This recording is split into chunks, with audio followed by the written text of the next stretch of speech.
Jananim Sharadam Devim Ramakrishnam Jagatgurum Padapadme Tvayo Shritva Pranamami Muhur Muhur Namah Shri Yatirajaya Vivekananda Suraye Satchit Sukha Swarupaya Swami Netapaharine Sthapakaya Cha Dharmasya Sarva Dharma Swarupine Avatara Varishtaya Ramakrishnaya Te Namaha. Namaste. Welcome to Advaita Ashram, those here and those watching online. I'm going to start on page 16. And I don't know if everyone has the same volume or not, but I'll read it out loud. The science of Raja Yoga proposes to put before humanity a practical and scientifically worked out method of reaching this truth. What did we talk about last time? Just a quick review. Last week's lecture was what?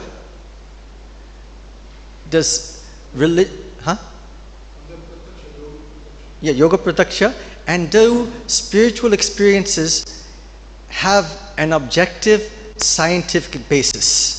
Swamiji answered the question, yes and no. Who can say no in the audience? Who can say no? Why? Why is it not? Okay, because everyone has their own subjective belief. They base it on a book, and it's usually dogma. So dogma is subjective. Yet at the same time, Swami Vivekananda asserted there is an objective basis, and it's based on what? In religion, it's based on the spiritual experiences of the founder of each religion. Last week, I think I showed you some slides, or a couple of weeks ago. Buddha in Bodh Gaya. Jesus in Palestine, he had his awakening there. Muhammad in the cave Hira. So each of these different founders of these major religions had some type of spiritual experiences. The difference, in these other religions, at least in the Semitic religions, they say it's a one-time thing. Only the founder can have that religion. But what does Raja Yoga say? If it happened once, it's the birthright of everybody. All of us are entitled. That's our birthright to have that experience. It's only a matter of following those same steps and methodologies. It was a bold claim to make at that time.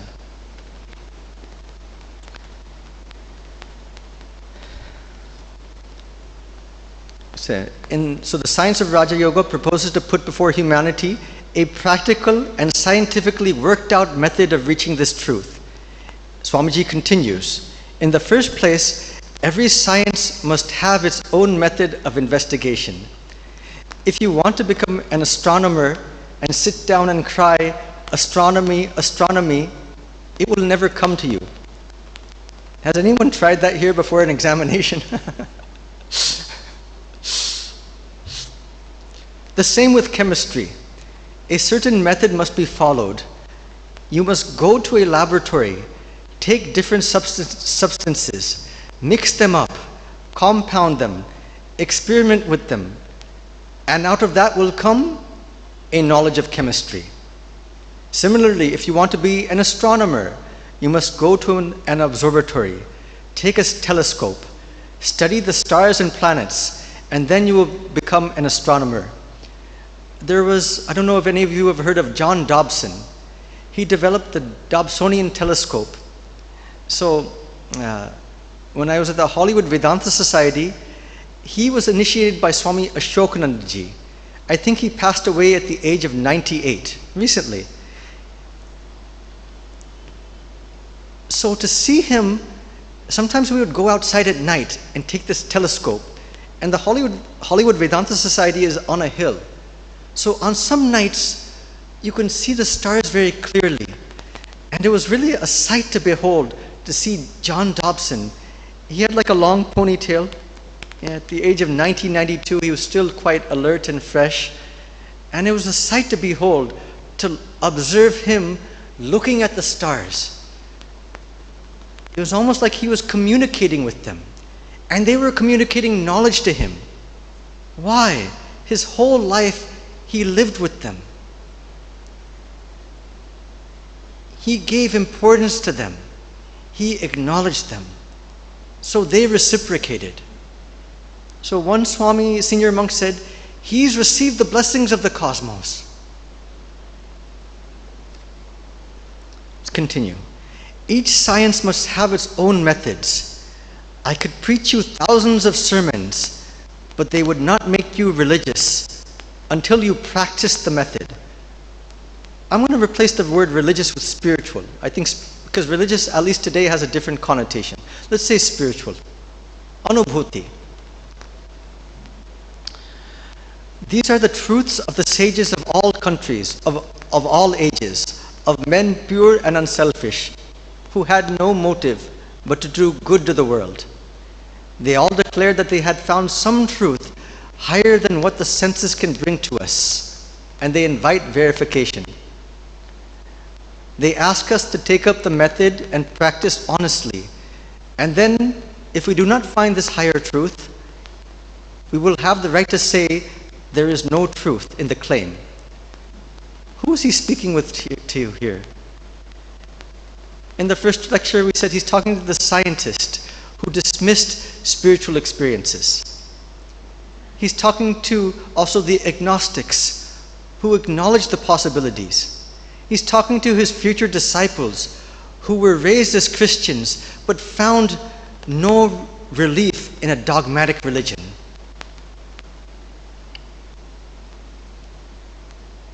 Swamiji continues, but before that, we have done that, we are not rational in denying the truth of their assertions. So we must work faithfully, using the prescribed methods, and light will come. What are these prescribed methods? We're going to talk about that later on. Huh? Concentration, yes. Ashtanga Yoga, the Eightfold Path, both, yes. Let's continue. In acquiring knowledge, we make use of generalizations, and generalization is based upon observation.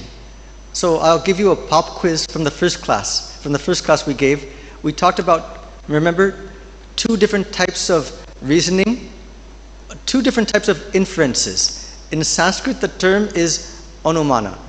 What were the two types of reasonings? Yes, inductive and deductive.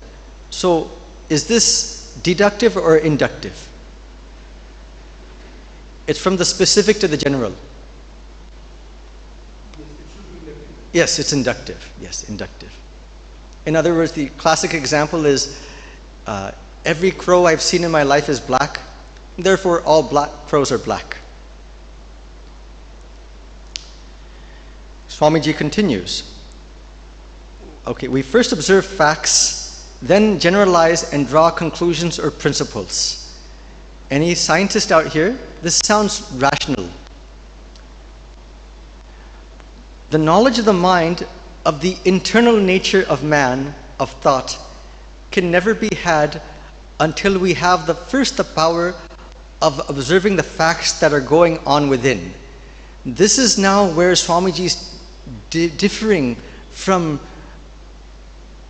external sciences. He's introducing this Western audience to what? An internal state. It is comparatively easy, Swamiji says, to observe facts in the external world. I don't know if I would agree with that today. Maybe at that time. But as we're going to talk about in this class or later classes, the mind today, let's think about that. What is the difference of concentration, the attention span? You could even look at your own minds, say from 20 years ago, 10 years ago to today. What is the difference? In other words, it's not so easy anymore to observe things as they are. During Swamiji's time, there was not this type of entertainment. If you read about the famous speakers during Swami Vivekananda's time, one was Robert Ingersoll. You can look him up. He would give lectures for 3 to 4 hours at a time without notes, and he would hold thousands of people spellbound. So think about not only the speaker's level of concentration, but the listener's ability to receive that and hold. In Yoga Sutras we call that dharana, ability to hold, receive and hold. Nowadays what we see, because we have this mobile phone, how many times a day do we check it? I think they've done a study that the average person checks the mobile phone over 200 times a day. And that might be on a good day.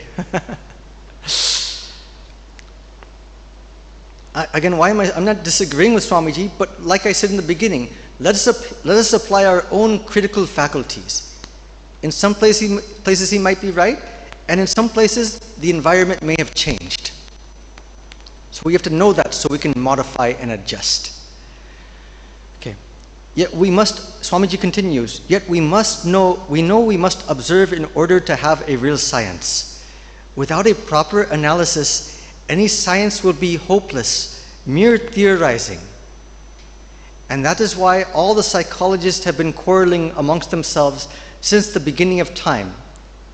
Why is that? Now we understand. Why is it that the psychologists have been quarreling since the beginning of time? Because they are not able to observe that internal state. That's inaccessible. Freud says that's inaccessible. At best, they try to infer based on trauma, dreams, and whatnot. But those are just inferences.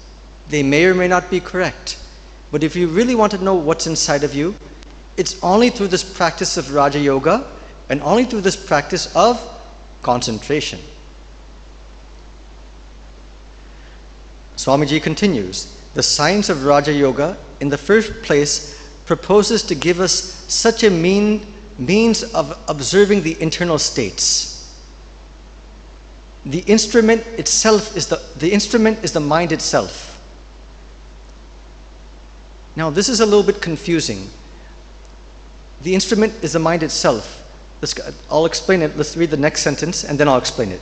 The power of attention, when properly guided and directed towards the internal world, will analyze the mind and illumine facts for us. So now Swamiji is referring to not the Western psychology definition of mind. There's only one mind. He's referring to what in Sankhya and Yoga Sutras they call the antakarana.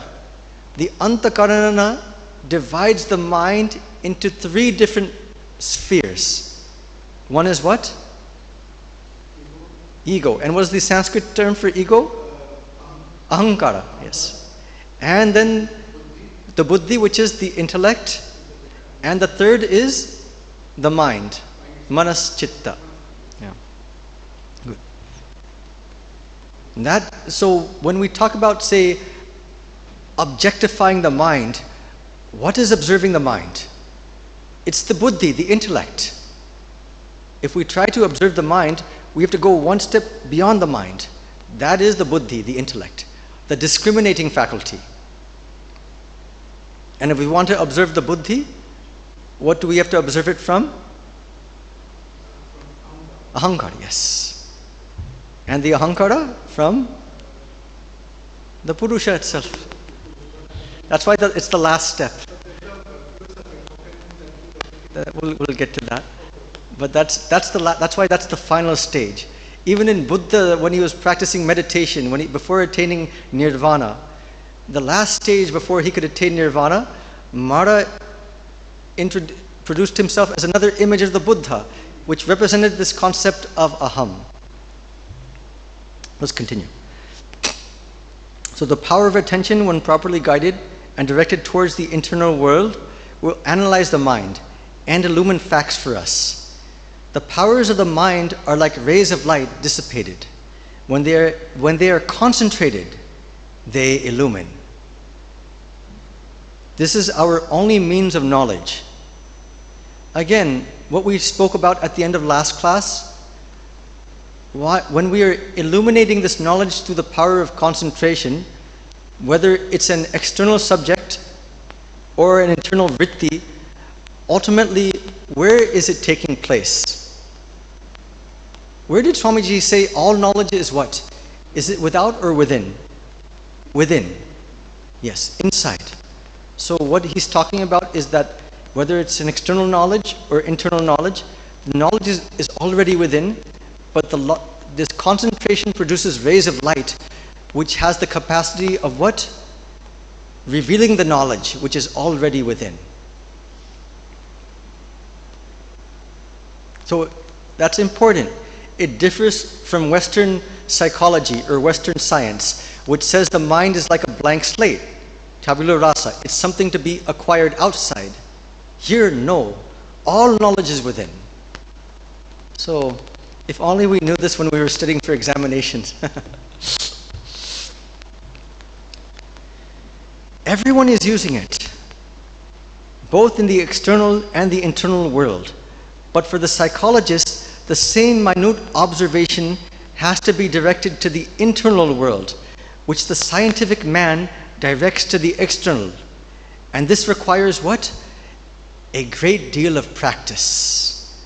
So remember, what is this practice? Yeah, Ashtanga Yoga, those are just words. Let's get real about this. What's the practice in our daily life? It's what Swami Chidekananda ji said. Struggles, struggle, struggle. Even when we don't feel like doing it, and sometimes we're feeling low, at that time getting up again. It's a constant practice. Who was that great? I think it was John, I forgot, John Henry, one great American revolutionary. He said the price of liberty is eternal vigilance. What a Vedanta quote. And I think that's also in the Viveka Chudamani as well, that our Swami Prabodhananda ji used to talk about this. He used to say that sort of discrimination, sat asat vichar, discrimination between sat, the real, and the unreal, that should be taking place not only in the jagrata, the waking state, but in the swapna, in the dream state as well. So he used to say, go to sleep with that sort of discrimination underneath your bed, and if a bad dream comes, immediately take it out and slice that thing in two. Swamiji continues, from our childhood upwards, we've been taught only to pay attention to things external, but never to things internal. Hence, most of us have nearly lost the faculty of observing the internal mechanism, to turn the mind, as it were, inside, stop it from going outside, and then to concentrate all its powers and throw them upon the mind itself in order that it may know its own nature, analyze itself, is very hard work. Now, I want to read from Sri Aurobindo. He wrote this wonderful book on education. You can look it up on the internet.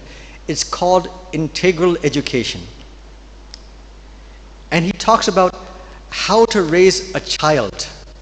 It's very consistent with what Swami Vivekananda mentioned about children raising.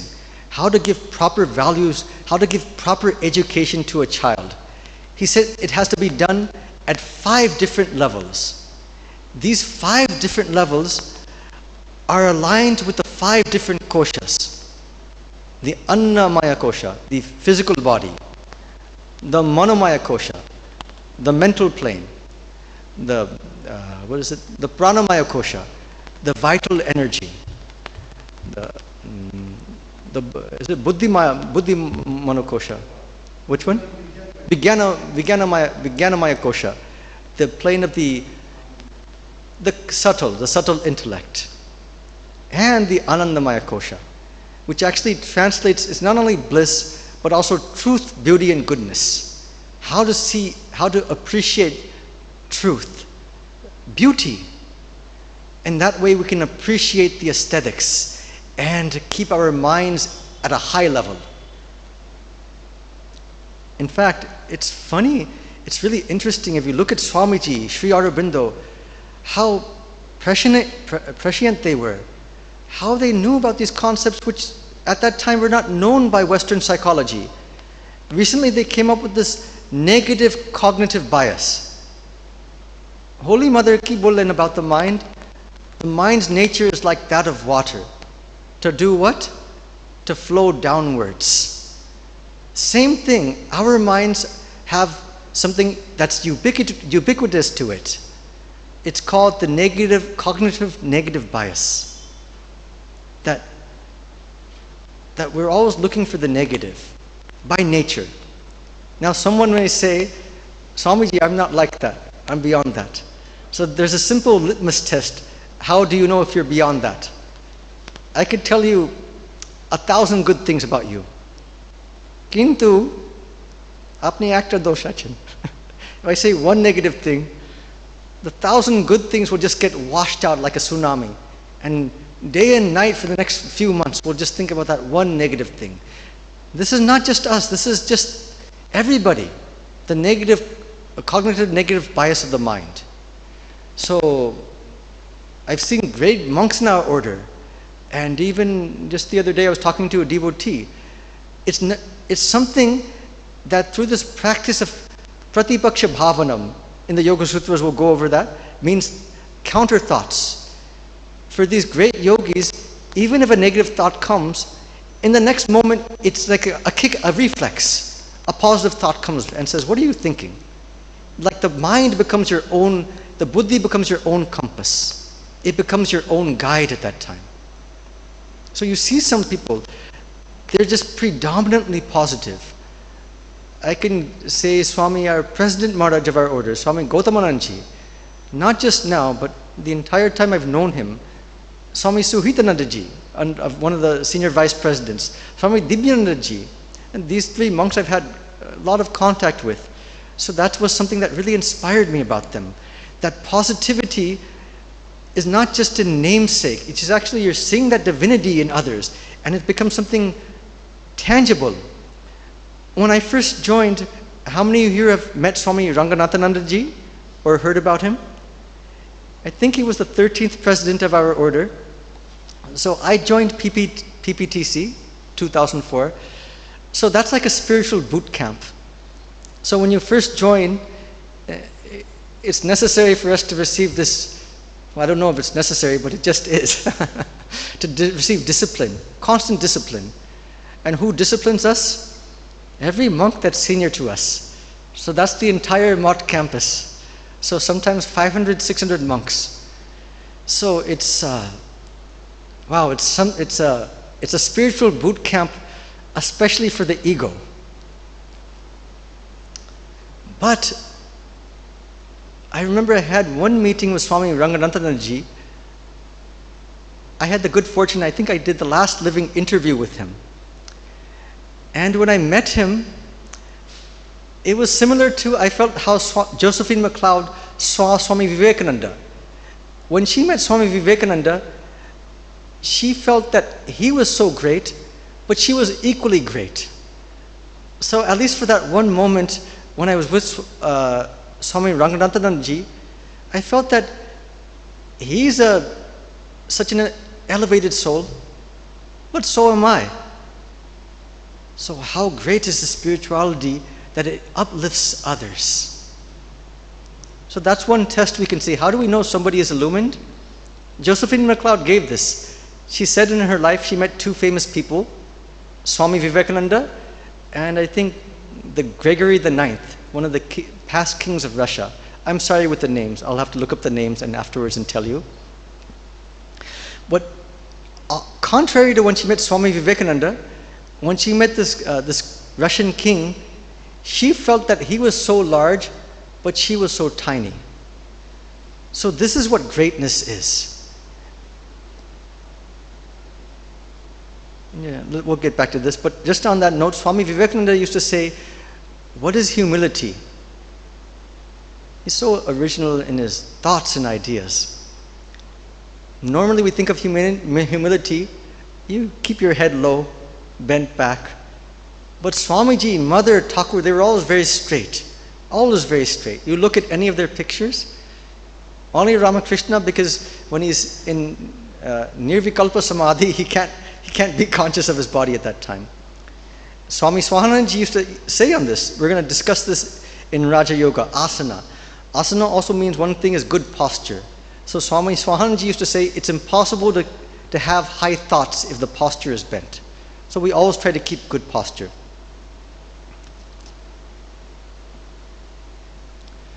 Anyways, going back to this, but what I want to say, so Swami Vivekananda is concluding that Swami Vivekananda said that humility is seeing the greatness in others. Now that can really only be done, what Swamiji doesn't say there, that can really only be done if we can see the greatness in ourselves first. We'll talk about this later on. Let's continue. Swamiji continues, to turn the mind as it were inside, stop it from going outside, and then to concentrate all its powers and throw them upon the mind itself in order that it may know its own nature, analyze itself is very hard work. Yet that is the only way to anything which will be a scientific approach to the subject. So you can see this is both scientific, but it's also subjective. Because I cannot see what's inside your mind. Even if you can see what's inside your mind, there's not an instrument for me to be able to see what's inside your mind. So when this gives us new light, when the Gita says, Udaredatmanatmanam natmanam avasadayet. So one should raise the mind by the mind itself. Why because it's only our mind. Our mind is only our friend, our only enemy. Nobody can really do that for us. Nobody externally can do that. Only we have access to the unconscious elements of our mind. We and who else? An illumined spiritual teacher, our guru. Swamiji continues, what is the use of such knowledge? In the first place, knowledge itself is the highest reward of knowledge. Why is he raising this question? What is the use of such knowledge? In the first class we talked about this. John Stuart Mill, his followers were around. It's called, what is it called? Yes, utilitarianism. That was still a strong movement at that time. In fact, the social reformers, whether it's the Brahmo Samaj, different movements here, or in the West, they always base it on that idea. What is the utility? In the Constitution of the United States, they talk about the utility is the pursuit of happiness. So that has good in aspects, life, liberty, and the pursuit of happiness. So that sounds good in one way. It's a very high, noble ideal. But at the same time, taken to an extreme, it can also lead to what? Selfishness. If we look at that life, liberty, and the pursuit of happiness, if we just reinterpret that from a Vedantic, yogic lens, what does liberty mean? Mukti, pursuit of happiness means what? Ananda Swarup, one's own nature. And Swamiji used to say, this is the greatest utility. If one realizes that soul, or even makes progress in that path, then blessed are they, and blessed are their family members. In fact, in this line of utility, I remember if any of you visit the old temple in Bellarmont, that's where Swami Vivekananda initiated his first sannyasa disciples. It's in the talks with Swami Vivekananda. So next time any of you here, or any of you watching online, you can try to visit it. So there, after initiating them, Swamiji was like a proud father. And he said that, blessed are they, blessed are the mothers who gave birth to these children, blessed are their lineages. So this concept of utilitarianism from the Vedantic concept, that there's nothing higher than Vedanta yoga, this ultimate goal.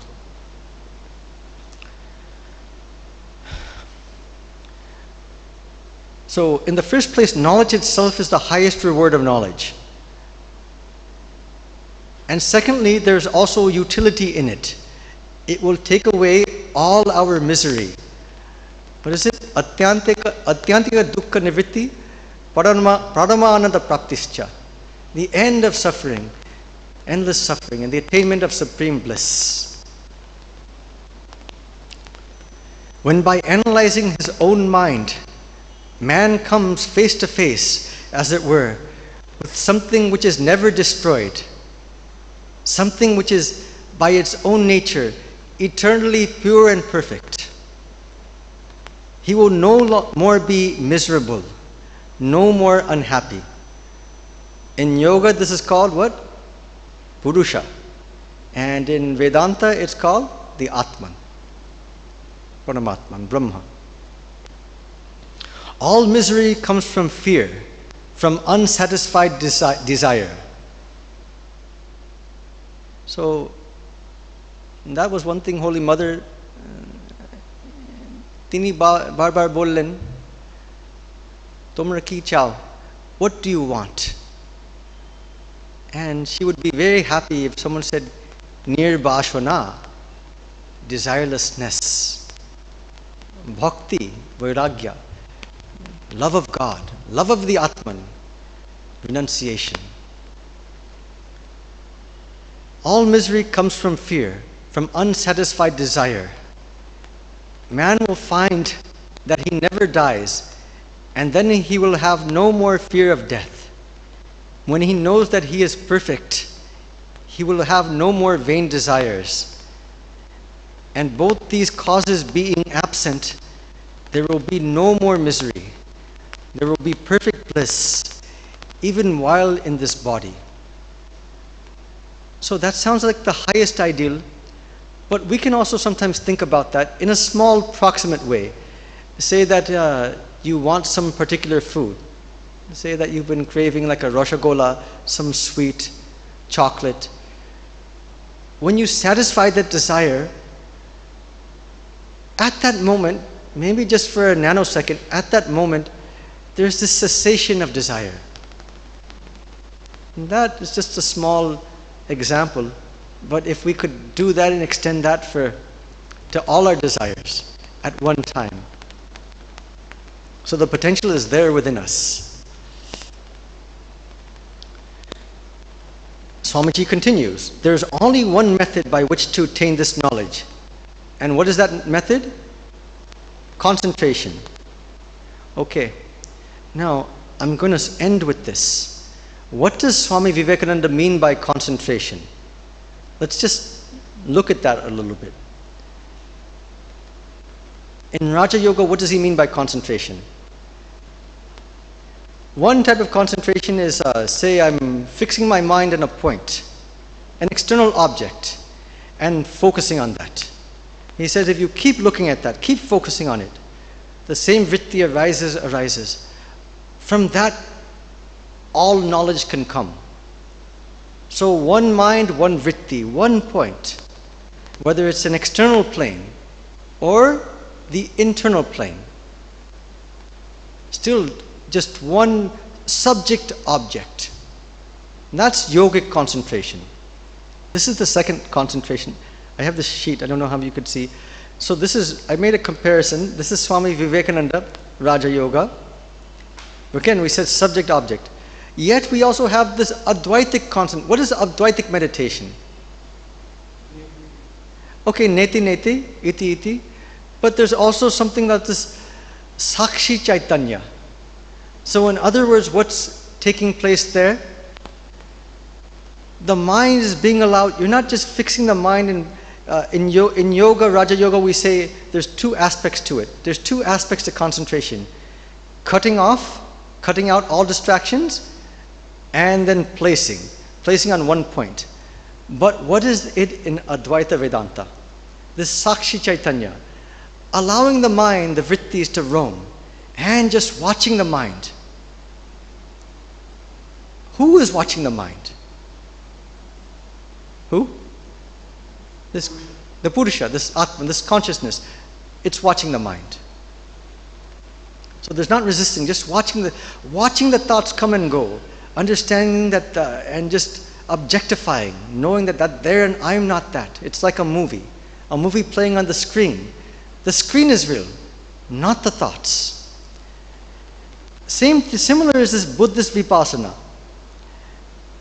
They talk about paying attention to the sensations, breath. Thich Nhat talks about that. Putting your center of awareness on the breath. Every breath we take. Just watching the breath. Watching the breath come and go.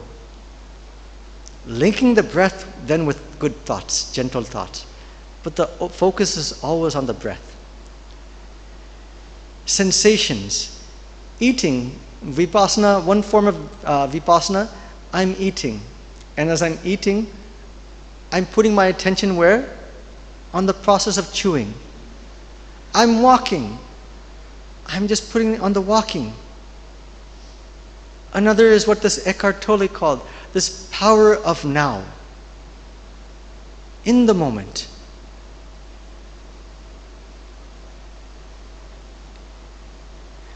This Thich Nhat also talked about this, constant, what was that concept he used? What was the main thing? What did he call that? Practice of mindfulness. I think it's the practice of mindfulness. So always being mindful. Mindful of the breath, the thoughts, being in the moment. Now, modern Western psychology, this Winfred Gallagher, she talks about this concept of awareness. It's different from concentration, which is the subject-object relationship. Shining the object of awareness. In fact, I have a passage from her.